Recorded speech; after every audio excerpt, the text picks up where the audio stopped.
Good morning, students. As you already know, Geography chapter 4 Agriculture is going on, and the topic will be discussed by us today is fiber crops. Among the fiber crops, we have already discussed about the cotton. Today we will discuss the topic of jute. The crop jute. Jute is a very important crop. It is known as golden fiber. This fiber is known as golden fiber. कई बार ये board में question आते हैं 1 marks के अंदर कि which fibre is known as golden fibre. So we will write the answer jute. Jute is grown in the season of Kharif. Cotton is also grown in Kharif. Now temperature. What temperature is required for the growth of jute? High temperature is required during the time of growth. Jute को grow करते समय high temperature की requirement होती है. Mainly about 25 degree Celsius to 38 degree Celsius temperature is ideal for the cultivation of jute. Soil. Well drained, fertile soil is required for the growth of jute, and the soil which renewed every year. Such soils are found especially in the floodplains. Rainfall. Heavy rainfall is ideal for the cultivation of jute. About 120 centimeter to 150 centimeter is good for the cultivation of jute. Now what type of climate is required? Mainly because high temperature है, heavy rainfall है, so we can write humid climate is required for the cultivation of jute. Now which states are mainly suitable for the cultivation of the jute? First is West Bengal. सबसे ज़्यादा हमारे यहाँ jute grow waste Bengal में ही होता है. Jute mill जाता है इसलिए वेस्ट बंगाल में हुगली रिवर के आसपास एरियाज में लगी हुई है. Then Bihar. Bihar is second leading producer in the production of jute in India. Assam, Odisha, Meghalaya are the major jute processing states in our country. I am again repeating class. West Bengal, Bihar, Assam, Odisha and Meghalaya. These are the major jute producing states in our country. These are the climatic conditions required for the growth of jute.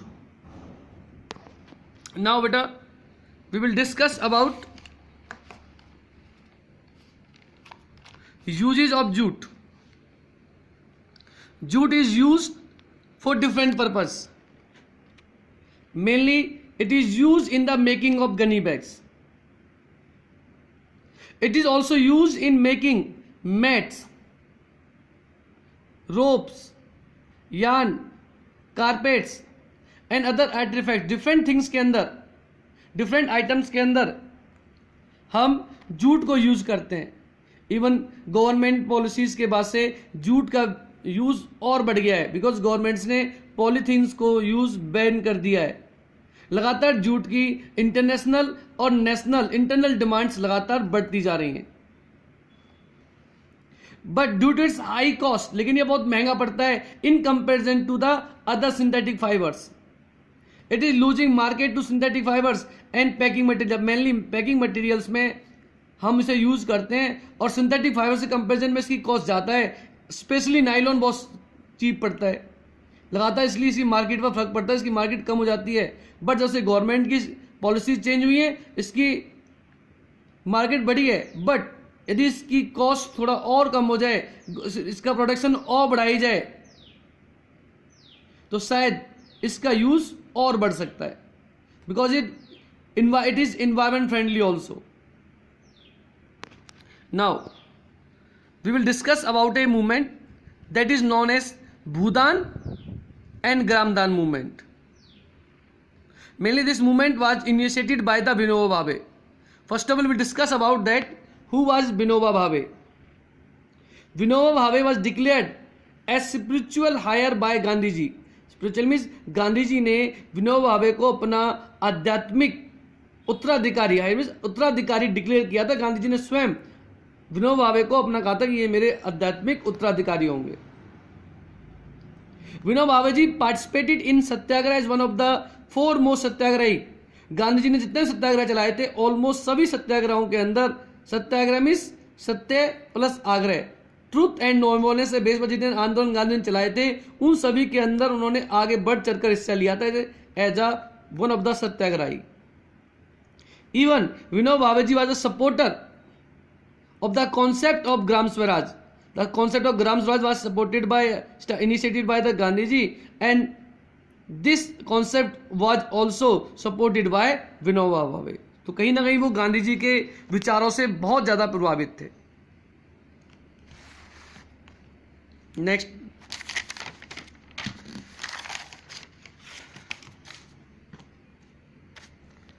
Vinoba Bhave started pad yatra to spread Gandhi ji message after independence and after the death of Gandhi ji. Vinoba Bhave decided to spread the non violence and the concept of Gram Swaraj. Vinoba Bhave thought to spread the message of Gandhi ji to the whole country. So he started pad yatra. उन्होंने पूरे देश में पैदल यात्रा करनी शुरू की ताकि गांधी जी के ग्राम स्वराज के जो कॉन्सेप्ट है उसे पूरे देश में फैलाया जा सके. ड्यूरिंग हिज ट्रेवल, जब वो यात्रा पर निकले हुए थे पैदल यात्रा पद यात्रा पर, Vinoba Bhave ji reach to Andhra Pradesh. In Andhra Pradesh there is a village Pochampally. When in this village Vinoba Bhave ji was delivering a lecture to the farmers. That time some poor farmers reach there and demanded for some land for their wellbeing. उससे कहने लगे economic wellbeing के लिए हमारे पास कुछ भी जमीन नहीं है, प्लीज सरकार से कहकर के हमें कुछ जमीन दिलवा दीजिए.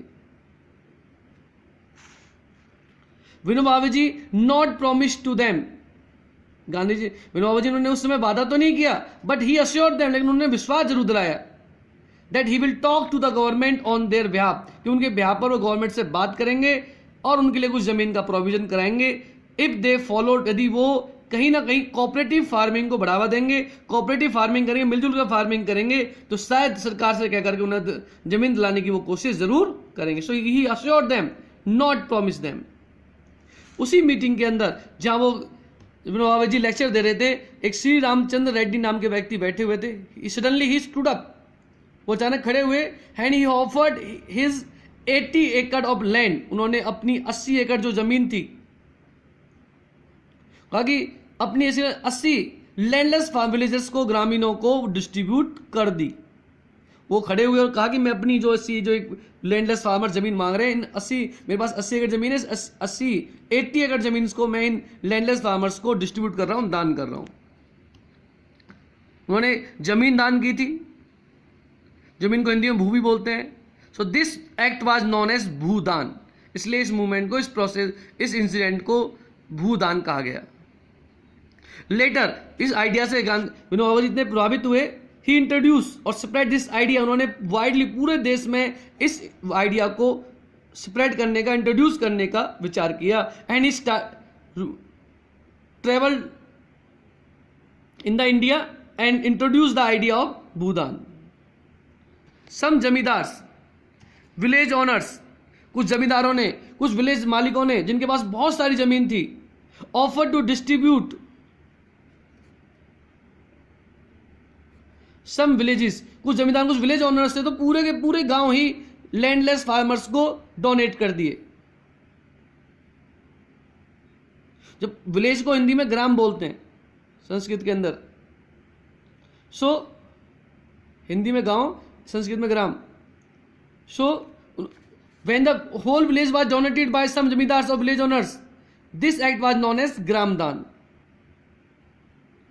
This revolution, this act regarding the Bhoodan and Gramdan was also known as bloodless revolution. इतने बड़े लेवल पर एक रेवोल्यूशन हुई, लोगों ने जिनके पास ज़्यादा जमीन थी उन्होंने लैंडलेस फार्मर्स को जमीन डोनेट करनी स्टार्ट कर दी।